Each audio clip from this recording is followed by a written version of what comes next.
Ya está nuestro invitado sentado. Lo podemos mostrar si quieren, porque ya lo anunciamos antes de irnos a la pausa con Javier Milei. Dijo, ¿ustedes dudan de que yo puedo contestar absolutamente todo lo que me pregunten en esta mesa? No, la verdad es que no, porque contesta siempre. Es verdad eso. Todo. Contesta todo. Eso no se le puede negar. Bien. Bueno, ¿nos metemos de lleno con nuestro invitado? Javier Milei. Bienvenido. ¿Cómo estás? ¿Qué tal? ¿Cómo están? Economista. Bueno, vamos a hablar de tu candidatura, eso hay tiempo todavía. Además la agenda está muy sensible, está el tema de... Me parece que la gente no está para hablar hoy de candidaturas políticas, pero sí podemos hablar de actualidad, de tu vida, bueno... Primero de su vida. De su vida, arranquemos Dale. con eso. Un Javier Milei. El lado B, el lado B.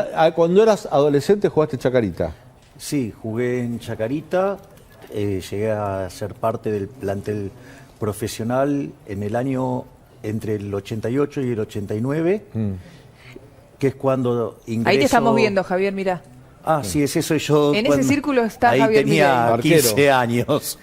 O sea, pasaron 35 años de esa foto. El tema del pelo, ¿no? Como que un tema. Qué envidia que ¿no? tengo, ¿eh? Bueno, Claro. La verdad. ahí tenía 15 años y ya hacía 3 años que no se peinaba. Que no me peinaba, exactamente. ¿En serio no te peinás desde los 12 años? No me peino más. ¿Cómo es tu rutina cuando salís de la ducha? Salgo, me seco con la toalla y cuando salgo con el auto bajo los vidrios y dejo todo en manos de Olo, Está bien. Dios del viento, que se ocupe. ¿Y no Y así. te molesta las críticas o lo que se dice, los chistes en las redes sociales y ese tipo de cosas? ¿Sabes lo que pasa? Yo creo que ya es su característica un poco, ¿no? Es verdad. El tema es el siguiente.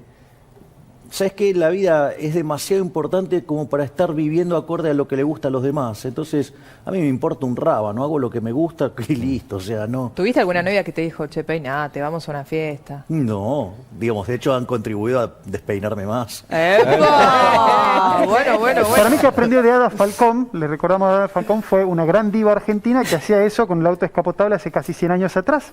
Bueno, vos sabés que ahora, digamos, tengo un auto que tiene el techo de grafito y no lo puedo bajar, pero antes tenía uno que se le corría el techo y me quedaba todavía muchísimo, tenía más onda. Más todavía. batido arriba. Más batido, claro. Bueno, Dani estaba- recién te decía que tomaste contacto con el fútbol desde muy, muy joven, en Sí. Chacarita. ¿Por Sí. qué no seguiste después ahí? Mira, estaba transcurriendo la hiperinflación de Alfonsín en el año 89 y yo estaba acompañando a mi madre al supermercado para cargar, digamos, todo el peso de lo que era el changuito y estaba apoyado en el changuito, así literalmente, y yo veía que pasaban las chicas en ese momento con unas pistolas que eran... Las etiquetadoras. Las etiquetadoras. Remarcando todo. cada Remarcando minuto. los precios y veía que la gente se tiraba arriba de la mercadería. Entonces dije, o soy un imbécil que entiende todo mal o hay algún problema en los libros.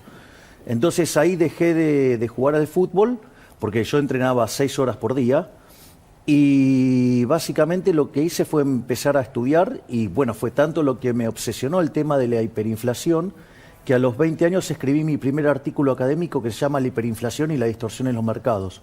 Y en ese artículo explicaba cómo, digamos, un proceso de inflación acelerándose generaba una contracción de oferta que ante los continuos aumentos de demanda impulsados por la emisión monetaria y el gasto público generaba una situación donde no solo los precios crecían, sino que además la economía se contraía. Eso a 4 años de dejar el fútbol por la fractura del maxilar, ¿no? No, la fractura del maxilar fue en el 88. Ah, te había recuperado. En el 89 dejé y ya, digamos, a los 20 años, o sea, ponerle en el año 91, ya estaba escribiendo mi 2 primera... años Y después. te recibiste de economista joven también, Sí, rápido, sí, una carrera a los meteórica. 22, 23 años. Y ahí era. paralelamente con tu banda de rock. La banda de rock la tuve, digamos, después de que dejé del fútbol, entonces estudiaba y tenía la banda de rock. ¿Cómo se llamaba la banda? Everest. Everest. Se creían Stones. Sí, ¿No? claro, obviamente. Claro, literal. Sí, de hecho, Creo que hay bueno, imágenes, ¿no? Sí, de hecho yo hacía, Creo que digamos, tenemos. con la banda covers de los Rolling Stones. Ahí está Javier Milei. Sí. Te digo, Mick Jagger, un poro. Mick Jagger, bueno. no vengas a Más Info. La verdad no te necesitamos. Igual si viene Mick Jagger, yo no tengo problema No, en tenés cederle razón. el lugar. Le dejamos el espacio, O sea, ¿no es cierto? Cuando Eh, estudiaste economía, ¿tuviste de compañero algún economista que hoy sea, ya sea un político o un economista que sea reconocido? Y vos decís, mira, yo vine para acá y este se fue para... No, pero ¿Por el camino opuesto? compañero mío fue Diego Valenzuela, el intendente de 3 de febrero. Claro. Y de hecho en algunas materias estudiábamos juntos y todo. Él es historiador, además. Sí, pero él de base es economista. Economista, claro. Y estudiábamos juntos, sí. Y... Nombrabas recién a tu mamá, acompañándola al supermercado y un poco cómo te surge o cómo te nace la idea de ser economista. No, la idea estaba a los 11 años ya, ¿eh?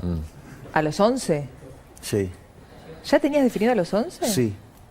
Cuando fue la crisis de la tablita cambiaria, Mira vos. en el 82. ¿Y qué le decías a tus papás? 11 años, muy chiquitito. Mira, yo lo que veía es, yo veía algunas cuestiones. Una es, lo que me impactó mucho fue el efecto redistributivo que generó, ¿no? Gente que de repente estaba bien pasó a estar mal, gente que estaba apretada pasó a estar mejor. Entonces eso ya me había llamado mucho la atención.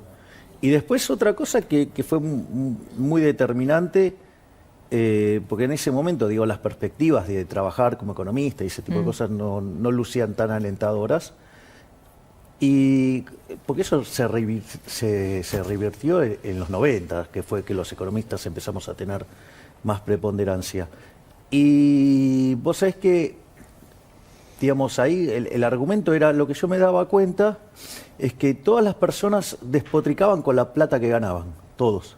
Ganaran poco, mucho o más o menos, o sea, todos están desconformes con lo que reciben como paga. Entonces dije, mirá, independientemente de cuánto ganes, vas a estar enojado con lo que te pagan. Siempre te va a parecer poco. Por lo tanto, es mejor que hagas algo que te gusta. Y yo creo que, digamos, la clave para ser bueno en algo es que te guste. No, pero mi pregunta iba, y está bien lo que decís, pero digo, hablabas de tu mamá acompañándola al supermercado. ¿Cómo era la relación con tu papá, por ejemplo, que todavía hasta ahora no lo nombraste? No, yo, digamos, la relación con mis padres fue, digamos, bastante... tuvo ciclos. Entiendo que fue conflictiva. Exactamente. Bueno, hemos tenido malos momentos y, bueno, hemos decidido ponerle fin a los malos momentos y nos hemos reconciliado. Así es que estamos todos juntos nuevamente. Bien. Javier, ¿y tu vida amorosa, sentimental? Vos sos soltero, ¿no? Yo soy soltero. Hace poquito tuve una relación... Bueno, pues ya cumplió 50, Javier, hace Tengo poco. 50 años. 50, soltero. ¿Conviviste alguna vez en pareja? No. Nunca conviviste, siempre soltero libre. Sí. Parejas, pero ningún tipo Sí, de en convivencia. pareja, pero, digamos, siempre, digamos... Aplauso para el señor por lo que está con... porque... No, es que el problema es que no creo en el matrimonio como institución. Digo, cualquier contrato que tiene una Bueno, pero convivir no es característica- casarse. No, bueno, digo, dado como está planteado el formato legal, después de determinado tiempo, casi que vale como Claro. si estuvieras casado. Exacto. Bueno, sí. En eso ¿Y sí. crees que tu visión liberal del mundo, uno siempre lo liga a la economía, pero tu mirada liberal también está puesta en las relaciones humanas? Por ejemplo, que todos tenemos derecho a ser libres y los compromisos afectivos también tienen que ser libres uno de otro. A ver, En cuanto a la digamos, fidelidad, por ejemplo, te pregunto. no, pero a ver, el liberalismo no es algo estrictamente solo en lo económico. Vos no lo Sí. cortás en gajos.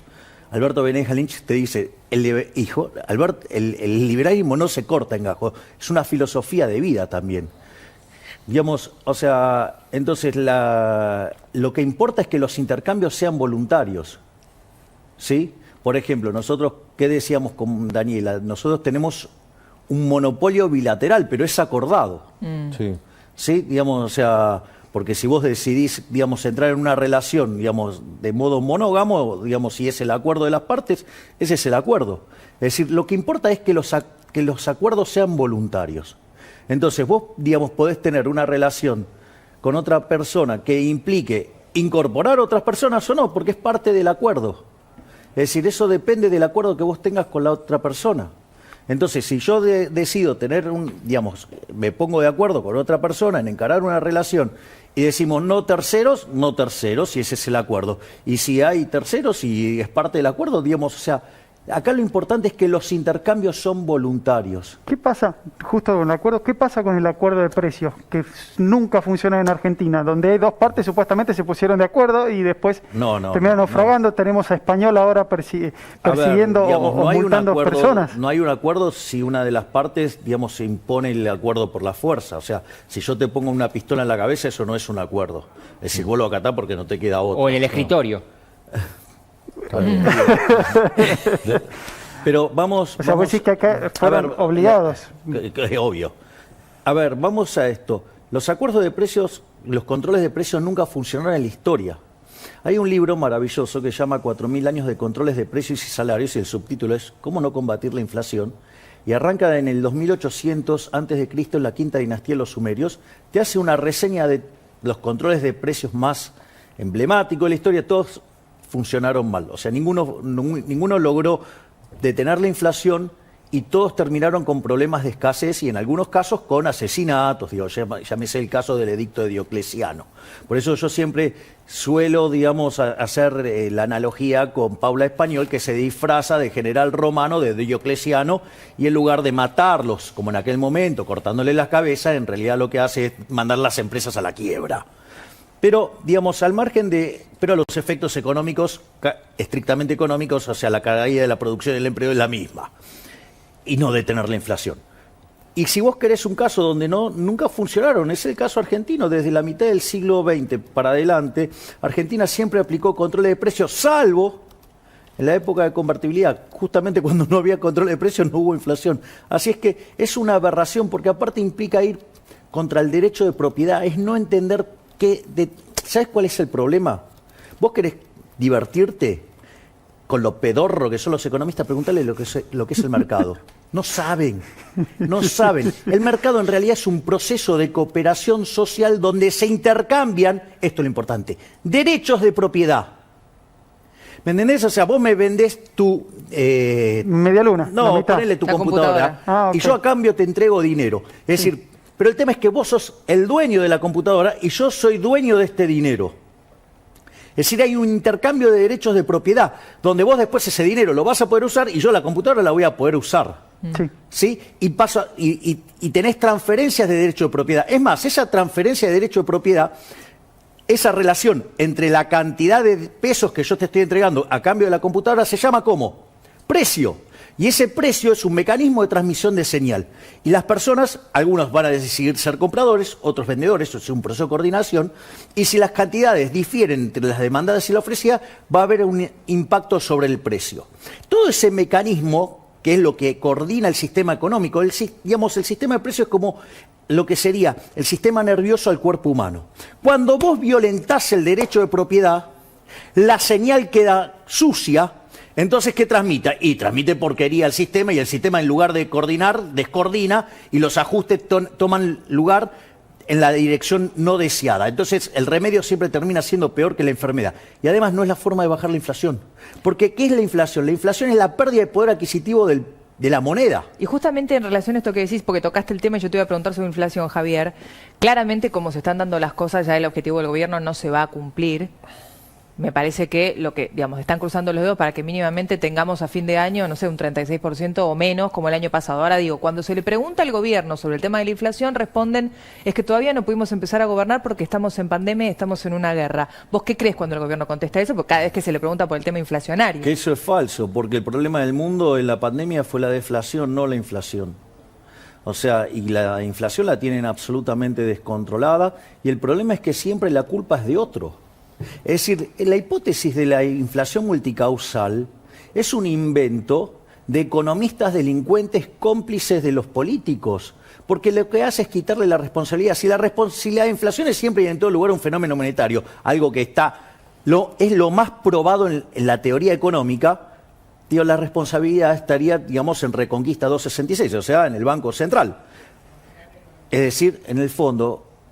¿Por qué emite? Emite para financiar el fisco, entonces el problema es el Estado, es el gobierno. ¿Y qué quieren? Quieren evitar eso y trasladar la culpa. Ahora, la verdad es que los números, o sea, no sé, digamos, o sea, Guzmán y todo, porque no es solo Guzmán el bruto. Digamos, esto aplica también para Paula Español, aplica para Matías Culfas, aplica para Cecilia Todesca, aplica para Kicillof y Augusto Costa, digamos, o sea, aplica para Fernanda Vallejos. A ver, vamos a hacerlo con un ejemplo, así se entiende claro, digamos, lo burro que son los que acabo de mencionar, con perdón a los burros. Pido perdón a la Sociedad Protectora de Animales y demás por la ofensa que acabo de hacer hacia los hermosos asnos. Supongamos que tenemos una economía que hace transacciones en monedas de oro. Sí. Entonces los precios están determinados en unidades áureas, ¿sí? En oro. Sí. Ahora, digamos, viene un amigo mío, un físico y un químico, y me muestran cómo hacer para convertir el plástico en oro. Entonces empezamos a comprar plástico. ¿Qué pasa con el precio del plástico? Empieza a subir. Ahora ese plástico lo transformamos en oro. Por el momento es una falsificación, ¿no? Porque mientras que está en mi casa ese oro, es una falsificación, pero digo, no hay ningún delito porque yo digo, o sea, podría tenerlo para adornar mi casa, lo que fuera. El tema es cuando lo querés vender. Bueno, entonces ahora viene la estafa, que es meterlo adentro del mercado. Entonces, ¿qué es lo que pasa? Estoy haciendo pasar ese plástico por oro. ¿Qué va a pasar cuando aumenta la oferta de oro? El precio del oro va a bajar. Claro, en lugar de necesitar una, vas a entonces necesitar todos los bienes expresados en unidades áureas suben. Bueno, la inflación es siempre y en todo lugar un fenómeno monetario. En la medida que la oferta de dinero crece por encima de la demanda de dinero, va a caer el Pero no me poder contestaste esto adquisitivo que dice el dinero. gobierno. Digo, el gobierno le echa la culpa a no poder bajar la inflación. Digo, tenía expectativa de llegar a un 29, no van a poder, un 36 ojalá, como el año pasado. Digo, ¿pero tiene que ver con la pandemia? ¿Que no puedan controlar la inflación? No, la respuesta es no. No, a ver, digamos, entonces Argentina, digamos, salvo la convertibilidad, vivió de pandemia. Sí, tiene una pandemia que se llama políticos ladrones.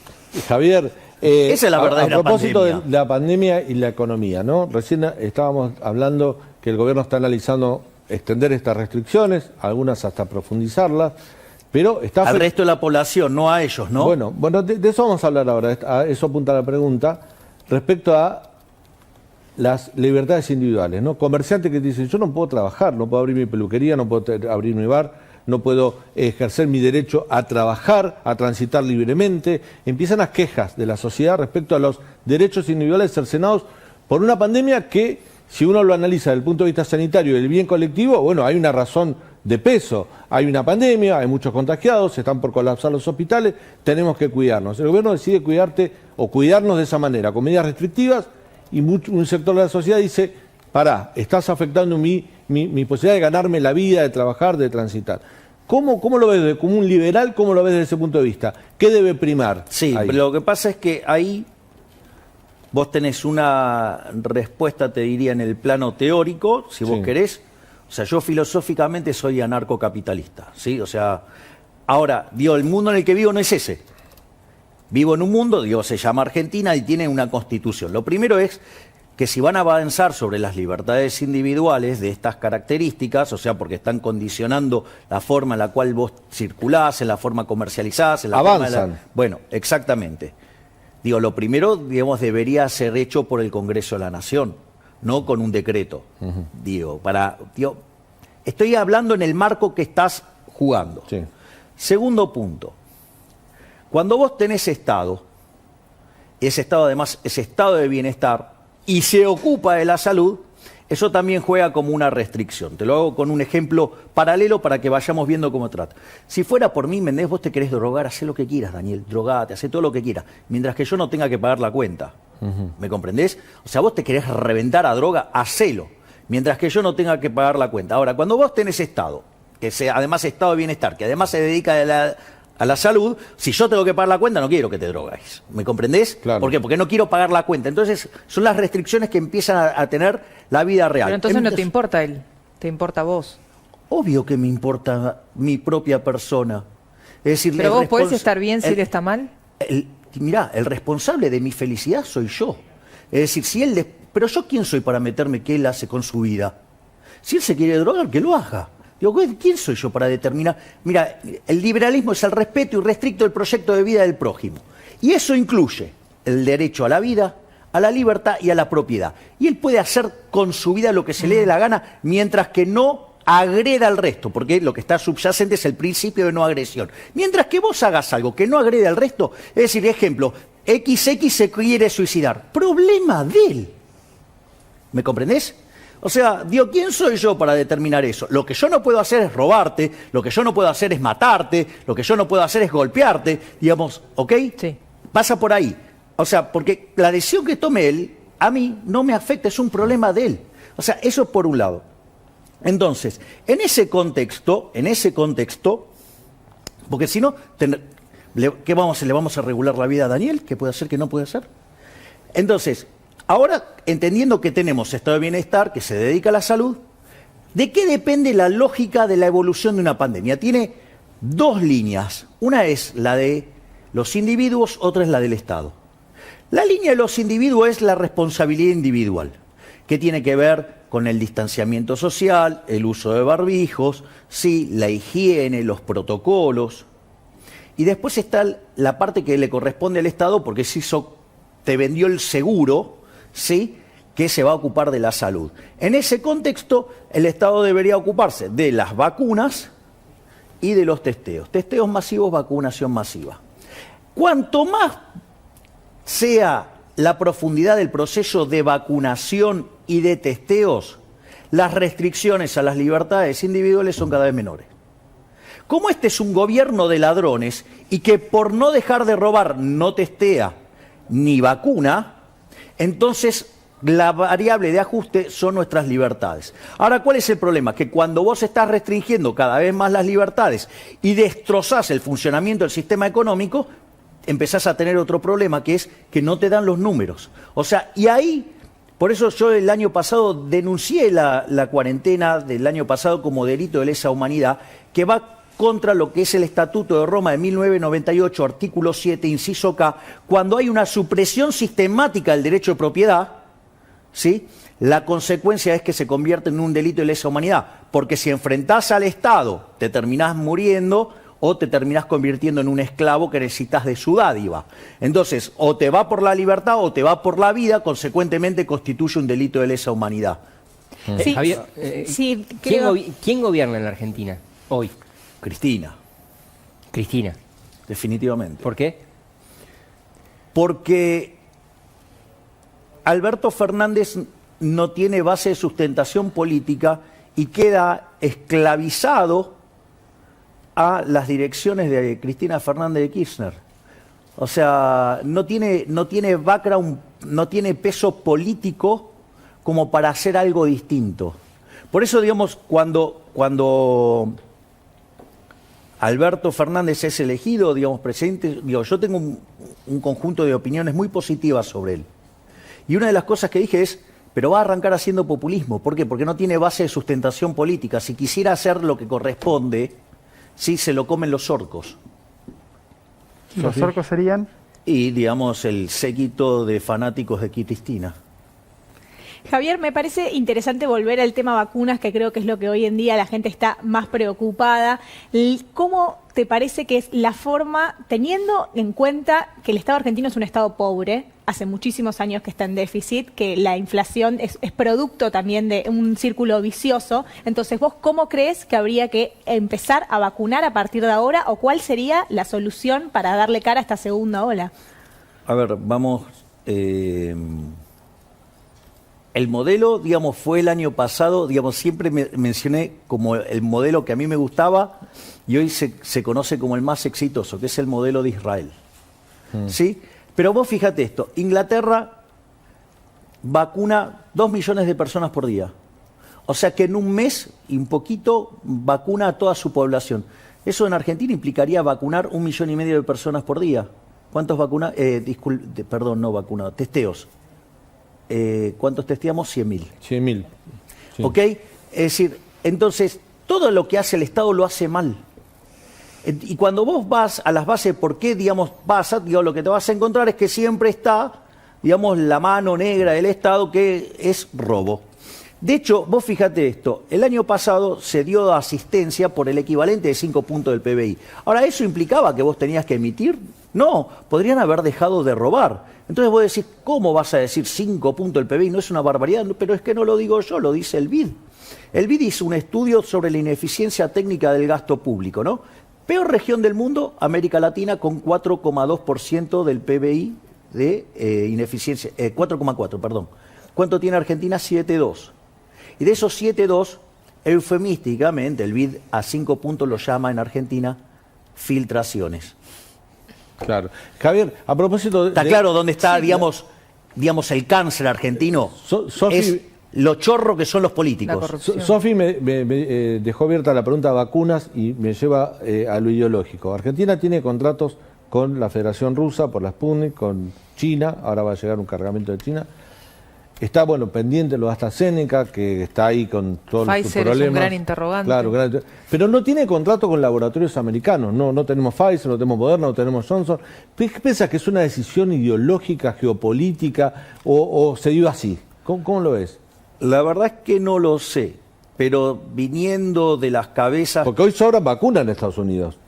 Bueno, y entonces, ¿por qué no vamos a comprarlas? Bueno, te pregunto. Bueno, entonces, o quizás no pueden pasar por los estándares de ética, digamos, y control, digamos, de corrupción en Estados Unidos, y por eso no se pueden comprar ahí, y en otras economías eso es más factible, o hay una cuestión ideológica tan importante que evidentemente no permite tomar las decisiones, digamos, correctas. Javier, ¿viste cuando hay una inundación grande? Todos te dicen, lo peor no es la inundación.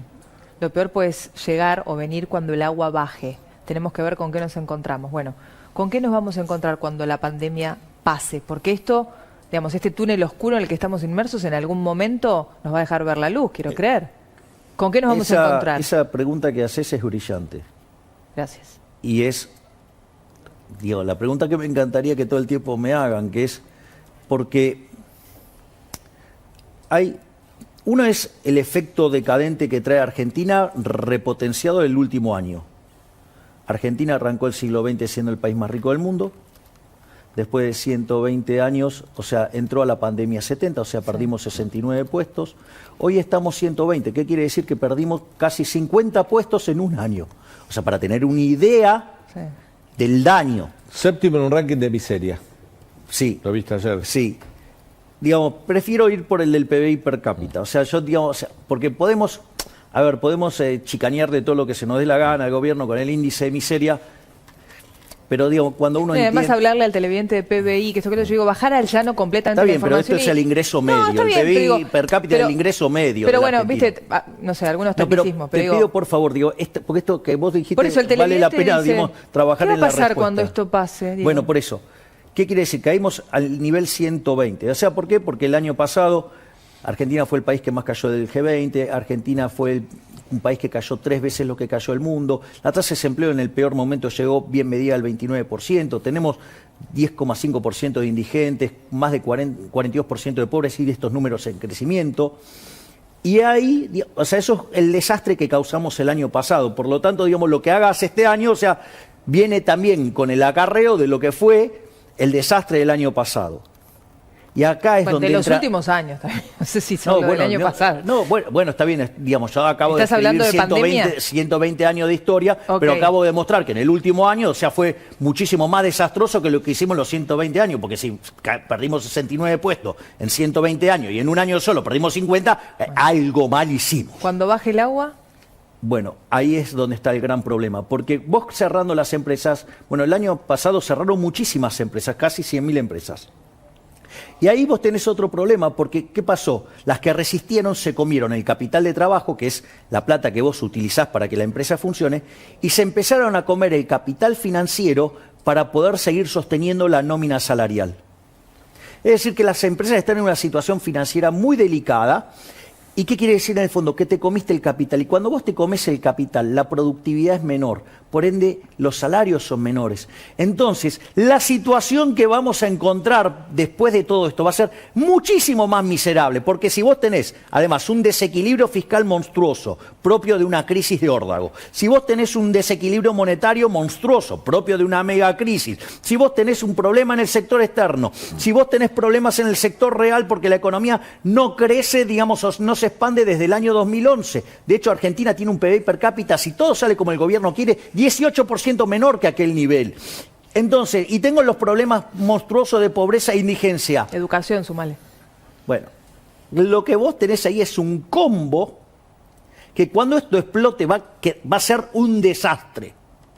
Yo les diría y les recomendaría a los políticos que empiecen a reflexionar con esto de tanto robar, ¿sí? Y empiecen a darle libertad a la gente, devolverle el dinero a la gente, porque la crisis que se viene va a ser muy fuerte y la gente ya identificó que nuestros problemas son los políticos ladrones que tenemos.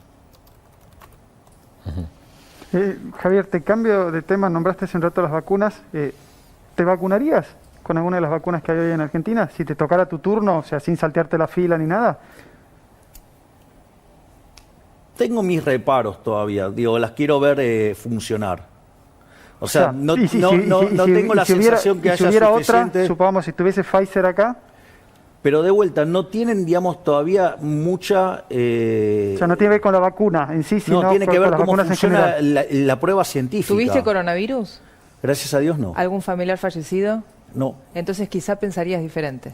No, a ver, digamos... Yo creo que si te ofrecen la vacuna después de haber pasado la mal o de haber perdido un familiar, bueno, quizá, digamos, permitime con respeto, te digo, que quizá pensarías diferente. Te traen la vacuna y te la aplicás. Digo, puede ser, digamos, o sea, yo, digamos, la respuesta no fue no. Hoy decís no por tu realidad. Dije que preferiría tener mayor evidencia científica. Por tu realidad lo entiendo, pero por eso digo, si hubieras perdido un ser querido, vos le hubieras pasado muy mal, yo creo que si te ofrecen la vacuna... A ver, digamos, sin ir más lejos, mis padres están vacunados, o sea, les tocó, hicieron la cola, les tocó el turno, fueron y se lo dieron. A propósito de eso, Javier... O sea, pero digamos, la realidad de cada individuo es distinta. Por eso digo, con tu Entonces, realidad... si vos me preguntás pero yo hice un juicio sobre la vacuna, no, yo no hice ni un juicio sobre la vacuna, ni hice un juicio, digamos, extendible a otro, hablé de mi realidad. Mi realidad es... Digo, a ver, para que te des una idea, yo, digamos, no tengo gripe, gracias a Dios, desde los 18 años. Claro. Wow. Pero, ¿qué pasó? Desde que nací hasta los 18 años viví todos los días con gripe, con resfrío, digo, era un calvario mi vida.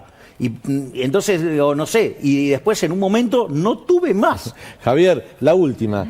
Yo soy los que creen que el tema del vacunatorio VIP o la vacunación privilegiada de hacer familiares, militantes políticos, funcionarios, es un hecho de corrupción que supera a cualquiera. Vos elegís cualquier hecho de corrupción de la política, yo creo que la vacunación VIP o privilegiada está por encima, por la inmoralidad que representa. Es una aberración. Es una aberración y es un crimen. Lo primero que a mí me pareció, bueno, ese tipo de cosas suceden porque te lo permite el monopolio de la violencia que tiene el Estado. Es decir, eso pasa porque existe Estado. Sin Estado eso no hubiera pasado. Está claro eso, ¿no? Ahora, con lo cual... No sé, con lo cual, alguien, pero, digamos, pero ¿cómo va a existir? Pero el que maneja la vacuna dice, se lo da a sus amigos. Pero ¿cómo va a existir en un mundo, digamos, que no tiene Estado si vos, digamos, los intercambios serían voluntarios y todo hecho por lo privado? O sea, no ocurriría. Digamos, vos irías, le comprarías la vacuna al que la hace y listo, y se acabó el problema. Entonces, esa es la primera situación. El problema es el Estado. Ahora, dado que está el Estado y que genera tanto daño, habría que explicarle al señor Alberto Fernández de Kirchner que saltearse la cola en general no es un delito, porque el costo de combatir ese delito es tan grande. ¿Alberto Fernández de Kirchner? Sí. Sí, alias el títere o el fantoche así también. Lo definís al presidente. Sí, alias el títere o el fantoche también. A ver, vamos entonces a esta situación. Suponete lo siguiente, vienen pibes y te pintan la pared de tu casa. La verdad que, digamos, o sea, sí es un delito, pero lo puedes combatir, no, porque es más barato volver a pintar la pared que, digamos, poner un ejército de policías a cuidar la pared. Por eso, digamos, saltearse la cola no es delito, pero va contra los usos y costumbres. Ahora, cuando la cola, digamos, o sea, vos tenés un ordenamiento, ¿sí?, que además lo determinó el propio Estado, porque hay escasez de vacunas respecto a las necesidades que tenés y que tenés que dar esa prioridad, porque si no se mueren las personas, es un asesinato indirecto. Es decir, si hubo gente que se murió porque no llegó temprano a la vacuna, digamos, tenés que buscar la responsabilidad en todos los que se vacunaron antes de tiempo. Porque además, como si todo esto fuera poco, el monopolio de la vacunación, ¿quién lo manejó? El Estado. ¿Y cómo iba a funcionar? De la única manera que puede funcionar cuando se mete el Estado. Mal. Javier, gracias por tu visita hoy. Muchas gracias a ustedes. Un gusto tenerte en el programa. Gracias. El placer ha sido mío. Gracias. Bueno, lo hemos pasado por todo. Por todos lados. Por su vida personal y por supuesto, lo que está sucediendo. Se ríe Javier.